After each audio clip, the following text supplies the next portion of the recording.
Hello and welcome back. Today we are going to be continuing our lecture series on settling the frontier. Today specifically, we're going to be talking about Texas and the addition of Texas. Now, Texas is a little bit more complicated. We don't buy it like we bought the Louisiana Purchase. We're not going to negotiate for it like we do with parts of the Oregon Territory. Texas is going to be kind of unique because one, we don't directly go to war for it either, although eventually we will with the Mexican American War. Texas is, at this point in history, is controlled by Mexico. But to say it's controlled by Mexico is a bit of an exaggeration. It is the frontier for Mexico. The Mexican government only has kind of a tenuous control over the Texas area, and they want it to be settled. The leader of Mexico is a guy by the name of Santa Anna, and he wants there to be farming and development in the Texas region, and so he starts to encourage immigration into the Texas region. And when he does that, there's lots of Americans that want to move into that region, very specifically because it can grow cotton. Excuse me, it can grow cotton. The big, rich landowners in the South have grabbed up all the good cotton growing land.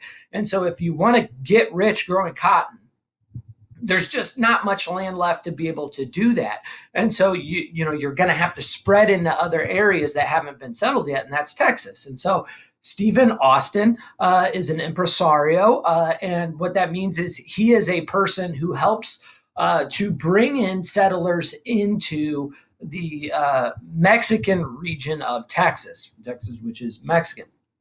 And so, and the Mexican government initially wants that. They want these settlers there because they're going to build towns, they're going to build, farms and eventually industry and help turn that area from wildness into civilized territory. But they are also concerned that, the people that are moving in there, the immigrants, are going to, not be loyal to Mexico. And so what Santa Anna requires of Stephen Austin is that he makes three promises. The first promise is to swear loyalty to Mexico and loyalty to following the laws of Mexico. That will end up being an issue because Mexico has abolished slavery. And so because they've abolished slavery, that means Austin and his followers aren't allowed to bring their slaves with them into Texas. Well, they want to grow cotton. And so, they believe that they need to have slaves to do that. So they have no intention of following that law. The second law is they have to learn and speak Spanish. They say, fine. They're willing to do that. But when they come in, they're building these communities. There's really not very many Spanish speakers around. There's some, but not many. And they're building these communities that are mostly full of English speakers. So what do you think the odds are that they're actually going to speak Spanish? If you said not very high, then you'd probably be right. They're not really going to do that, although they will learn bits here and there. And then the third thing is they have to promise to be Roman Catholic. The Mexican government is Roman Catholic. They're going to insist on that. Most Americans are Protestants. As a matter of fact, we as Americans don't really have a good relationship with the Catholic Church at this point. We don't really trust Catholics because we don't think they'll be loyal to America. They'll be more loyal to the Pope. Which is bogus, but we're going to have that problem. We're going to feel that way essentially all the way up until, President Kennedy gets elected. So relatively historically recently. So he makes these three promises and then doesn't follow through with them. And because they're so far away from the official Mexican government, they're able to get away with that for a long time. And Austin and his guys are getting rich because there's so much land there and relatively inexpensive, good for growing cotton. And so they're making a ton of money. And then they're writing back to their family members and friends in America, encouraging them to move to Texas. And so all of a sudden, they're bringing all of these Americans into the Texas region, which is controlled by Mexico. They're bringing their slaves with them, and it starts to kind of get out of hand. And Mexico starts to realize, the Texas region is becoming more American than Mexican. And so, and this isn't necessarily, this isn't being orchestrated by the American government. This is being orchestrated by American citizens, that are leaving America to go to this portion of Mexico. But the American government is okay with this. I mean, because they clearly see what's happening and that it's going to benefit the United States. And so Santa Anna starts to get freaked out and is going to start to institute essentially martial law. He's going to send in the military and he's going to enforce those three promises that that Stephen Austin and all of the Americans that moved into Texas made. And so he's going to say you've got to practice Mexican customs. He's going to limit immigration. He's going to say no more Americans coming into the Texas region and essentially lock down the border. And Austin and the Texans, we're going to call them Texans at this point because they're not really Americans, not really Mexicans, they're Texans. And so the Texans, they don't like that. And so they feel like, they have a good thing and they don't want to give it up. And so what they'll do is they'll declare their independence from Mexico. They feel like they have a chance here.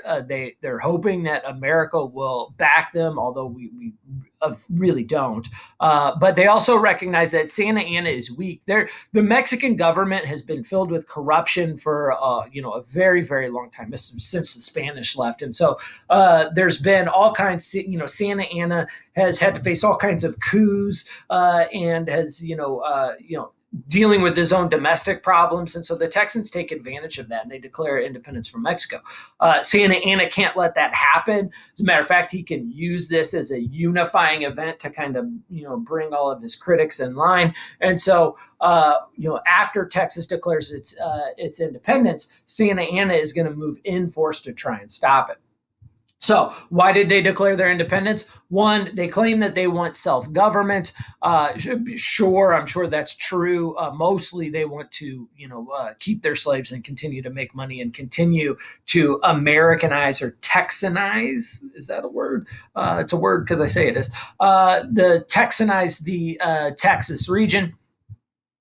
They're upset about these restrictions. They have no intention. They said they reverted to Roman Catholicism. They did not. They were still Protestants, and maybe some people did, but for the most part, they didn't. They are still going to bring in their slaves and keep slavery. So that's why they're revolting. Well, Santa Anna, like I said, starts to march into Texas. And so now the Texans are in some real trouble. They don't have an army. They've got lots of farmers with guns for sure, but no official army. And so, they need time. They got to buy time. Sam Houston is running around the country or running around Texas, running around trying to organize all the farmers to get everybody, militarized and to rally enough troops to fight off Santa Anna. And, that takes a lot of time in a world that doesn't have an internet or telephones or, any kind of, social media or whatever. And so he's running around. Well, Santa Anna's on his way. And so all of this is developing very quickly. And that leads us to the Alamo. Right, where 200 Texans. This is the Alamo right above us here. It's old Spanish mission, kind of turned into a makeshift fort where 200 Texans are holed up, and so it's kind of in between where Sam Houston is trying to rally the troops and where Santa Anna is, and so we've got somewhere between 200 Mexicans, and then somewhere between 1,800 and 6,000 Mexicans in Santa Anna's troops. Now, the reason there's a big gap in how many Mexican troops there are is because, the Mexican government isn't known for keeping great records at the time. Well, nobody is, not the Americans either. But more so, it's that when Santa Anna loses, spoiler alert, Santa Anna loses, he's going to claim that there weren't as many Mexicans because it doesn't make it look so bad. So they're saying there's somewhere between 2,000 and 6,000. It's probably on the larger end, but not quite 6,000 troops. But either way, the Texans are in trouble, and so Santa Anna essentially surrounds the mission, and the Texans just refuse to give up. Remember, they're buying time, and they're going to stay there, and essentially hold out for as long as possible. Guys like Davy Crockett, famous, explorer of the West, David Bowie, the guy that's famous for the gigantic knife that looks like a sword, are both there, and they hold out, and heroically hold out, and it slows down Santa Anna enough. Eventually, Santa Anna's troops are just going to roll over the fort, and so the Texans are doomed to fail here. But they don't really fail because that 13 days is enough time for Sam Houston to rally a bunch of Texans to fight Santa Anna. The other thing it does is it just completely crushes the morale or the feelings about the fight among the Mexicans and the Mexican army. They really feel like, because there are going to be quite a few Mexican casualties here, they're going to feel like, holy cow, these Texans are fighting really hard. The Mexican army is going to feel like we don't really control this area anyway. They don't really think of the Texas area as Mexican property anyway. And so they start to think, is this worth us dying for? And so what we're going to see is significant amounts of Santa Anna's troops are going to kind of desert, and others are just not going to be thrilled to fight. And that matters because the Texans, they're very motivated to fight, right? Because partially of what happened here at the Alamo. Essentially, everybody's killed. A woman, a child, and a slave are set free to spread the word of what happened. Because it's a massacre, they do spread the word. And Sam Houston's going to use that to his advantage when he's trying to get people to fight the Mexican government, people that are on the fence about whether or not to fight Santa Anna. Houston just says, look, they're slaughtering all of us Texans. And so if you don't fight, they're going to not just kill you, they're going to kill, your wife and your kids and everybody. And so the brutality that Santa Anna thought was going to scare the Texans away and keep them from fighting actually motivates them to fight more. We'll find that's the case through most wars. The more brutal an enemy gets, generally speaking, throughout wars, the more motivated people get to fight, not to quit. And so, it's a failed tactic on Santa Anna's end. Comes this rallying cry for Sam Houston. I think everybody's heard the rallying cry, remember the Alamo. And that will lead us to the Battle of San Jacinto. It's at San Jacinto where Sam Houston is able to surprise Santa Anna, catch him unaware. The battle cry there is remember the Alamo. It's 800 Texans versus, at this point, about 1,500 Mexicans after it might be more than that, roughly 1,500, after the casualties from the Alamo and the desertions from the Alamo. Santa Anna is going to get captured at this battle. And so once he's captured, he's the leader of Mexico. And so, they essentially are going to force him into signing a treaty. And so that treaty is going to grant Texas its independence. Once they're independent, the people of Texas are immediately going to want to become a state. And so they want to start that process. They want to become an American territory or protectorate. But America's not ready for that for political reasons, because it will upset the balance of free states and slave states. The North doesn't want the addition of any more slave states because it might upset the balance in the Senate. There's, the northern states don't want to see slavery expand. They'd like to see it end as a general consensus. Not everybody in the North feels that way, but most people do. And they're afraid if they add another slave state, that would give the slave states power in Congress and, be able to cause slavery to spread further, maybe even into the North. And so the northern states are going to hold out on Texas becoming a state. Because of that, Texas is going to become its own country. And so for a short period of time, Texas will be its own country. Now, eventually, after the war with Mexico, we're going to start to bring it into, we're going to bring Texas into the fold. So it's just a matter of time before we add Texas. And we'll talk about that later. It's just, we got to wait for a political moment where we can also bring in free states to balance make sure there's a political balance there. So,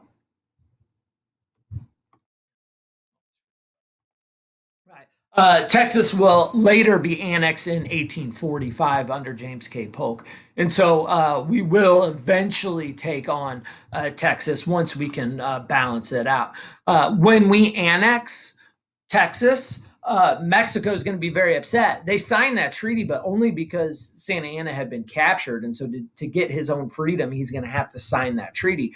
And so that, Mexico has always wanted Texas back. I mean, that's going to be a thing. The Germans during World War, even as far down the road as World War One, the Germans are going to use the fact that we took Texas and more than Texas, spoiler alert, from them. They're going to use that to try and get Mexico to fight America during World War One. So this is, Texas has some animosity here, and so when we annex we're going to see war break out with Mexico, and that will lead us to the Mexican-American War. Now, in reality, there's been tension between Mexico and Texas for a long time. The Texans believe that their southern border with Mexico is at the Rio Grande, which is a river. It's essentially the border today. It's a river pretty far south from the Texans' point of view.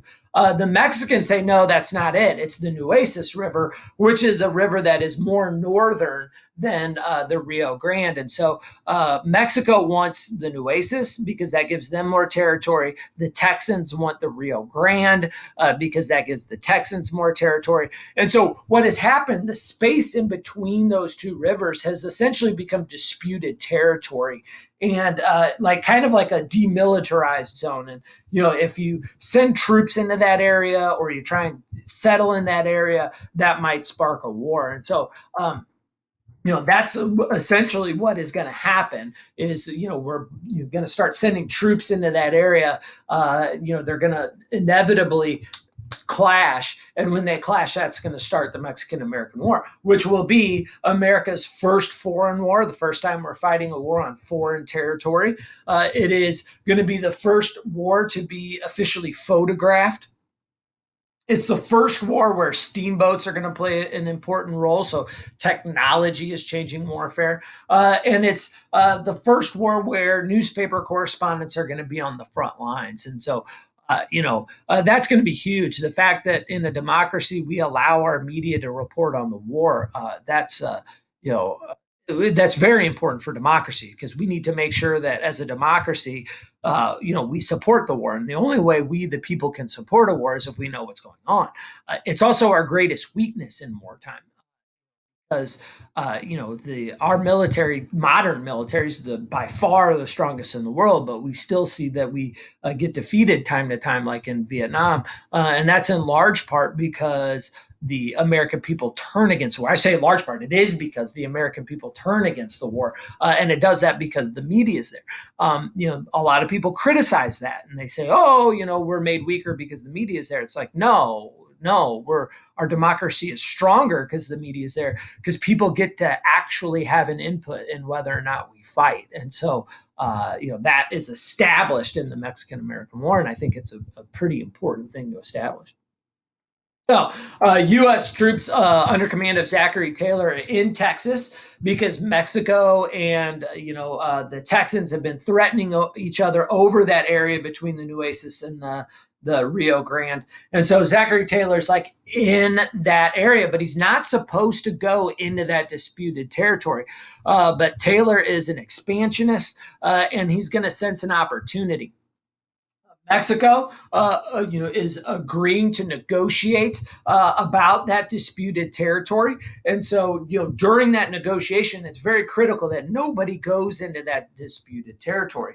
Now, what's going to happen is we're going to go into that territory. Mexico again is in a weak state. There's all kinds of turmoil going on in Mexico. There's Santa Anna and the Mexican leadership. There's you know lots of coup attempts and just corruption within the government, and so they're not Mexico's not in a position of strength right now. That's all happening while negotiations are going on. Um, Polk will order Taylor to guard the north bank of the Rio Grande, which means he's got to go into that disputed territory. Once he goes in the disputed territory, what do you think the Mexican army is going to have to do? Well, if they're negotiating for that, they can't just let the American military be the only people in control of that land, because once the negotiation starts, all of a sudden now you've got to, if one side controls it, they're not going to give it up in negotiation. So the Mexican military moves in. And so what inevitably happens is these two forces are in a very small confined space. Taylor recognizes and really wants to be attacked, and so he's going to be sending out scouting parties in the areas that he knows that they're potentially going to be attacked by Mexicans. And so he says he's not going to be the one to fire the first shots, that he's just there completely defensively because he wants to be the good guy. Well, he sends his troops out in what's known as the Thornton Affair, and they into hostile territory that he knows there's going to be conflict, and they do get attacked. And when they get attacked, that's going to give America the justification to go to war. So Americans are ambushed and captured, and when they're ambushed and captured, Taylor reports it to the president, and that then gives him the go-ahead to fight the Mexicans. And so Congress declares war on May 13th. It's at this point we just steamroll Mexico, and we're going to be able to. I mean, it's a completely lopsided fight. We're going to be able to essentially have our way with Mexico, and just kind of crush the Mexican military. At the same time, we see other problems arising within Mexico, and that's going to be in California. So California and Nevada, Arizona, all that is controlled by Mexico. That's Mexican territory, but it is area that's just barely being controlled by Mexico. And so there are a bunch of American settlers that have moved out to California. So it's the same kind of situation as Texas was in. And these American settlers see that the Mexican government is getting their butts whooped everywhere. And what they're going to do is they're going to start their own revolt. They've never felt like they are Mexicans. They've always been independent. Mexico barely has any control over the region. And so they're going to rise up and, essentially declare their independence. This is going to be known as the Bear Flag Revolt. It's going to be led by, a guy by the name of William Ide. He's going to essentially march on Sonoma, which is the capital, and essentially just say relatively bloodlessly that California is forming its own Republican government. And so they're going to, Republican meaning Democratic, not the political party, but Democratic form of government. And they establish their freedom. And so all of a sudden now, bam, Mexico is not just in danger of losing Texas, they're also in danger of losing California and the rest of the territory. So while this is happening, we've got Taylor just steamrolling the Mexican government. And so eventually they're going to have to sue. The Mexicans are going to have to sue for peace because it's such a lopsided fight. And that means a treaty. And so the coolest treaty name ever, the Treaty of Guadalupe Hidalgo. And Mexico is going to be forced to hand over 1/3 of its territory. And we're going to get all kinds of states that we recognize today: California, Utah, Nevada, Arizona, New Mexico. We took all that. This is the land later during World War I that Germany is going to say if Mexico helps them fight America, that Germany would ensure that they get this land back. So this is the Mexicans are going to be very upset with us taking all of this land. It does establish that lower river of the Rio Grande as the Texas Mexico border, or the American Mexico border, instead of the Nueces. So we get that more southern border that the Texans wanted. And Mexico also has to recognize the annexation of Texas, and so they have to essentially give up claim to that land forever. The rest of that territory, we are going to pay for it to help legitimize it. So I think some people are like, why? We just beat them in a war. Why didn't we just take it? But the fact that we pay for it makes it a little bit more legitimate in the eyes of the world. And so gives us a more of a legal claim to that territory. All right. So that's where we're going to conclude today's lecture. We'll pick up with the expansion of the United States in our next lecture series. Thank you for your time. I appreciate it, and I will see you again shortly.